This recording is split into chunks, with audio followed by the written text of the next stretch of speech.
अब देशले रवि लामछाने बाहेक अरू विकल्प पनि छैन फेरि नेताको रूपमा, किनभने रवि लामछाने भनेर आएको यो पार्टीमा, राष्ट्रिय स्वतन्त्र पार्टी भनेर आएको होइन, चिन्दैन, रवि लामिछाने नै भनेर आएको हो यो ठाउँमा।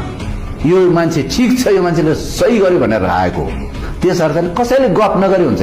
हेलो साथीहरू, यो भिडियो चाहिँ एकदमै स्पेशल छ, त्यही भएर सबै साथीहरूले चाहिँ यो भिडियोलाई सक्दो भन्दा सक्दो सेयर गरिदिनु होला है। उहाँले भन्नुभएको कुरो एकदमै सही कुरा हो।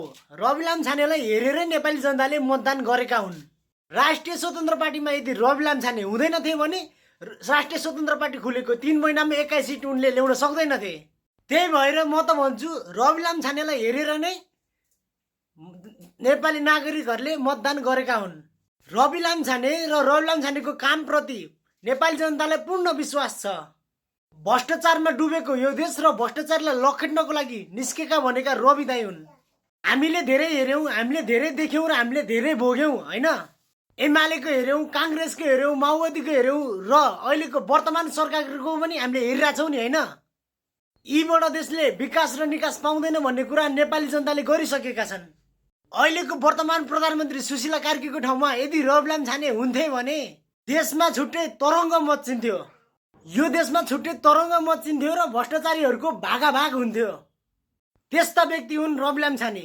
रवि लामछाने राजनीतिमा आइसकेपछि मात्रै हो, रवि लामछानेले पत्रकारिता क्षेत्रबाटै हो भ्रष्टाचारीहरूको विरोध गर्दै आएका। आज रवि लामछाने जेलमा छन्, तर पनि रवि लामछानेको समर्थकहरूको कमी छैन। उनको क्रेज आज झन् बढ्दै बढ्दै बढ्दै गइरहेको छ। आम नेपाली जनताको चाहना हो एकचोटि रवि लामछाने प्रधानमन्त्री भएको हेर्ने चाहना। यो भनाइ मेरो मात्र होइन, 3 करोड नेपाली जनताको भनाइ हो। जय देश, जय नेपाल।